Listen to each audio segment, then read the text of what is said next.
सर्वे भवन्तु सुखिनः सर्वे सन्तु निरामया सर्वे भद्राणि पश्यन्तु मा कश्चित् दुःखभाग् भवेत्। ओम शांति शांति शांति। लोका समस्ता सुखिनो भवन्तु। I would like to thank the dignitaries on the stage who are here. First, I must apologize for not talking in Kannada. I am so sorry. I wish I could. Because when I go to Kerala, the people always ask me to talk in Malayalam. First I used to say I can't talk in Malayalam, but now by the time I reached the end of Kerala, I was talking most of the days in Malayalam, much to the unhappiness of people outside India who are traveling with us and other states in India. So hopefully, maybe you're right, I might pick up some Kannada. However, first of all, I must thank the dignitaries who are here. His Holiness Jagat Guru Sri Shivratri Deshigendra Mahaswami of the JSS Mutt. Then our own Swami Muktidananda Maharaj of Sri Ramakrishna Mission. Why I am saying this is because I have spent many years, different stints in the Ramakrishna Mission myself. And I have also an initiated member of the Ramakrishna Mission.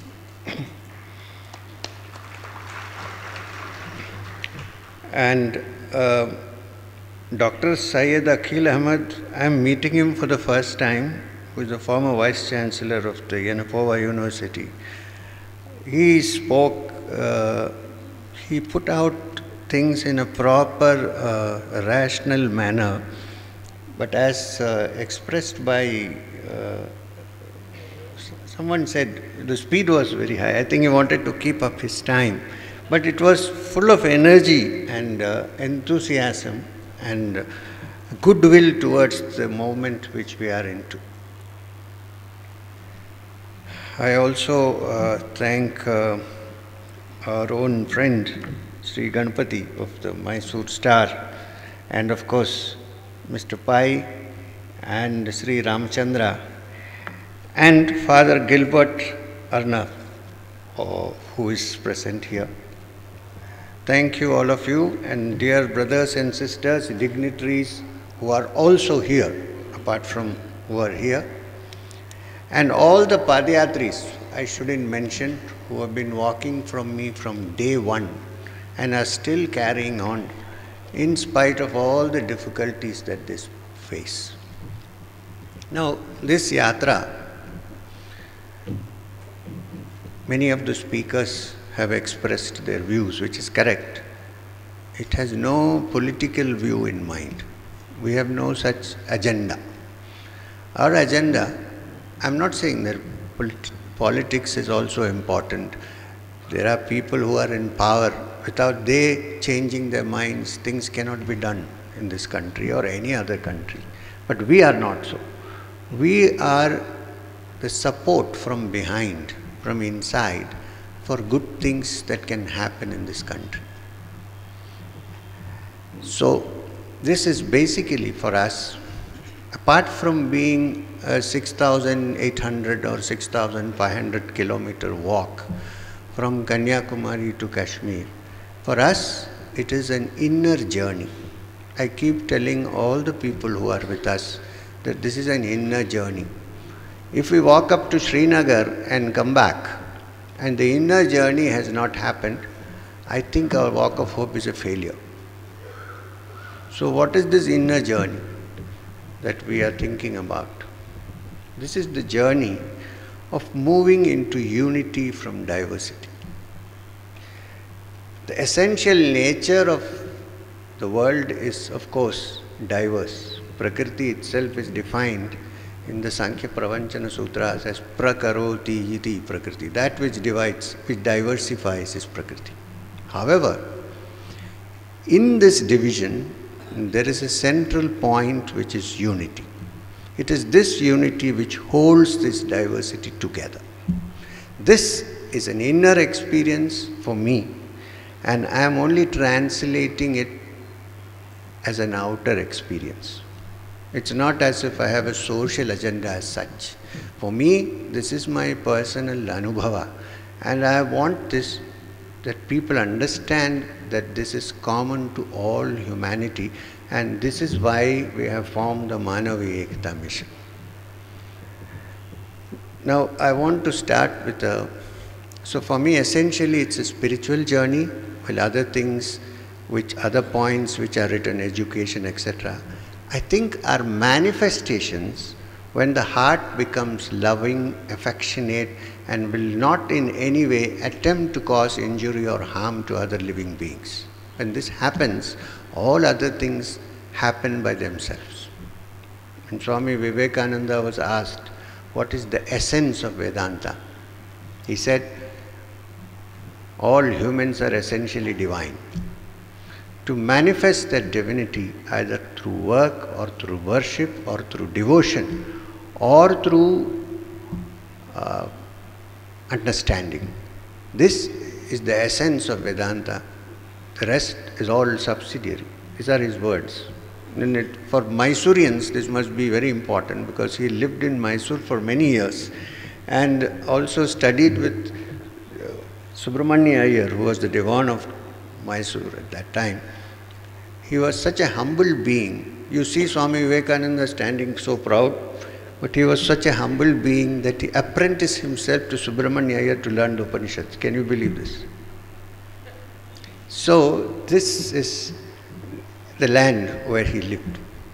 And I am going to tell you a story which is spiritual in content, which was a favorite story of Sri Ramakrishna Paramahamsa, who, as you know, experimented through all different paths actually and came to the conclusion that ultimately, in essence, it is the same. Of course, there are different religions. It cannot be that there is only one religion. If there is, then there won't be many religions. There are many religions because people look at divinity from different aspects and different viewpoints. Different teachers have come and taught in different ways. So there is a difference. However, in spite of the difference, we are all single Homo sapien race. We are human beings. This is not to be forgotten. We may have differences of opinion, differences of ideology. We may believe God is this or God is that. We may believe that there is no God. Okay, fine. But can we forget that we are human beings? In fact, I think my experience is that the essence of Vedanta is this essential unity of humankind. If that is there is an Arabic word for unity, ahad. Well, it is applied to something else, but it reflects in all human beings, because only when the human being is understood, one can understand the Supreme Being. In fact, among the Sufis, there is a hadith which comes from the Prophet which says, Man arafa nafsu fa khad arafa rabbu, which means one who understands himself, his own nafs, also understands the Rabb, which is the Lord. Now, do we find any difference in this from the Vedantic thought that when you know yourself, you understand the Supreme Being? No, we don't. It's only a question of languages, differences in language. So, I want to tell you a story, because I just started off. I don't want you to be bored with talk, so I'm going to tell you a story. There used to be a great Sufi saint, Sufi teacher, whose name was Jalaluddin Rumi. He founded the order of the whirling dervishes. And his famous work is called Masnavi. It's a collection of couplets, beautifully written in Persian. And this is a story from that, and it was a favorite story of Sri Ramakrishna and Swamiji. The story is about 4 blind men who went to find out what an elephant is. One blind man touched the trunk of the elephant and said, an elephant is like a pillar, huge pillar. Every now and then it moves a little bit. The other blind man touched the tail of the elephant and said that it's a long leather protrusion that has bristles on it like a brush, like a bottle brush. and it also keeps moving, and if you are not careful, you can get a prick of the bristles on your face. The third blind man looked at the trunk of the elephant and said, an elephant is like a rubber hose which keeps moving up and down. Every now and then you get the sound of air coming out from it. This is the elephant. The fourth man touched the ears of the elephant and decided that an elephant is like a big leather fan which keeps moving all the time and flaps. Then there ensued a terrible fight between the four blind men, saying which is the correct definition of an elephant. Believe me, they are not seeing anything. Blind. Now, at this time, at the opportune time, appears a man who can see, who is not blind. In the Masnavi, he is compared to a spiritual teacher who appears. He looks at them and says, what is this fight all about? So they say, this is the definition of an elephant. He says, look, I can see. What you are saying is also right. The elephant is like a pillar, fine. He's also like a brush. Is also like a hose. It is also like a fan. All this is right. However, the elephant is beyond all these definitions that you have. It's something which cannot be defined. The Kena Upanishad refers to it as Yad vacha anabhyutitam yanavaga bhyutyate, that which words cannot define, but which is the source of all language. It is indefinable by ordinary human brains, and therefore all you can define is the part that you know. We cannot define anything. So you cannot say this definition is wrong, that definition is wrong. In the ultimate sense, all definitions are right, and all definitions are not totally wrong. So this is the experience of all spiritual beings. If you look into the history of all great spiritual teachers, you will see that they have come to change and reform because they found that they were not satisfied with the stratified, crystallized outer form of religion. It was so also in the case of Sri Basveshwara. When he came, he found that he was dissatisfied with the so-called external movements of religion. He said, there is a core to it. Let's go to this. This is happening over the years. And for us, in my own humble way, I am not comparing this with all the great beings. In my own humble way, I won't even say my own, in our own humble way, because people have been working with us from Kanyakumari. We are trying to bring about this same teaching that we may be different, religions may be different. If human beings are not different, how do we recognize that this person is so and so and the other person is different? They have to be different. Yet, they are human beings. And the greatest understanding that we should have in our minds is that as human beings, in spite of differences, we can hold hands and live together. And this message has to go from this country, because this is the country which from ancient times have said, as I think Swamiji said, somebody said, Ekam Sat Vipra Bahuda Vedanti. There is only one truth, but the Vipras may call it by different names. So if the message goes from India, which has been considered the spiritual teacher of the world, then it will probably reach the rest of the world. Because what we want is not only peace in India. What did the Vedas say? Loka samasta sukhino bhavantu. Let the whole world be in happiness. Now, it is not an easy thing. It is a tough, I would say, a path filled with many obstacles. But then, has there anything good been done which did not have any obstacles? Anything good you want to do, there are hundreds of obstacles. So we have to cross this. And for this, I cannot do it single-handed. We 60 people who are walking, or 100 people or 200 people cannot do a thing. We can do little bit, plant the seeds. But I ask and request that all who are sitting here in their own way, do a little bit to this. As a gesture, even if you walk with us when we start in the morning for 15 minutes, we will feel assured that something is happening. This is so important. Only participation can bring about change. One person can plant the seeds. I believe that this walk is only the planting of the seeds. As Dr. Syed Ahmad said, the youngsters are very important. I hope and pray that this seed is sown in the minds of the young. Because youth power is the most important thing. Because we, with our grey hair, might have failed a little bit, I think. But the youth have to be activated into this process. We believe that when we set our foot on the earth, in English there is an expression, down to earth. So I think literally we are down to earth. If you set our feet on the earth and into the dust, we from our feet sow the seeds of peace and oneness of humanity.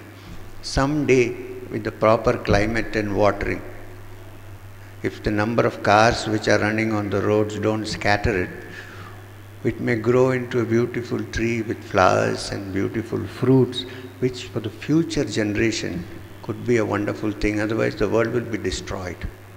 So it is this. Before I wind up, I want to say two things. One is not so much the words that are important, but the activity that is important. So I'm very fond of quoting this. May I quote once more, because many people who are with us have been hearing this. There was a great saint called St. Francis of Assisi, who was fond of walking. So he was walking with his disciples. The disciples said, we want to discuss some matters with you. He said, no discussion. So they walked. At the end of the walk, just before the end, the disciples said, but we want to hear something from you. He said, at the end of the walk, we will have a talk. So they walked, and the walk ended. Still there was nothing coming out. He was keeping silent. So the disciples asked him, you said you are going to talk, but you are keeping silent. And St. Francis said, my walk is my talk. So we are doing something, and I think that is more important than talking. If it was an Upanishadic satsang now, we could have gone on for 3 days, take sloka by sloka and find out, Kene Shitam Patati Prasitam Mana, who am I? But this is not the venue for that kind of thing. But please remember that the basis is spiritual and that it is being translated into action. And my finding in myself is not something new. It is only old wine in new bottles. As Jesus Christ said, it is old wine in new bottles. It is basically that, like Jesus said, seek treasures in your heart where thieves do not break in and steal. And 2, you are the children of the living God and the Spirit of God dwells in you. Now, go to chapter 12 of the Bhagavad Gita, which is called Bhakti Yoga. When Arjuna asked Krishna, can you define who is the greatest yogi or who is the greatest of bhaktas? The reply, there are a few things said, but the most important thing said by Krishna is Sarva Bhuta Hite Rata. One who has the welfare of all living beings in his heart, him I consider to be the greatest of bhaktas and the greatest of yogis. So if we keep just this in mind and see that in spite of our differences in beliefs, religions and ideologies, we can hold hands and walk together as one nation and in a larger context as one humanity of this world, then I think some little thing could have been achieved from this walk of hope. And I'm hoping and praying that you support us in some way or the other, even with your minds, if not in any other way, Thank you very much. Shanti Shanti.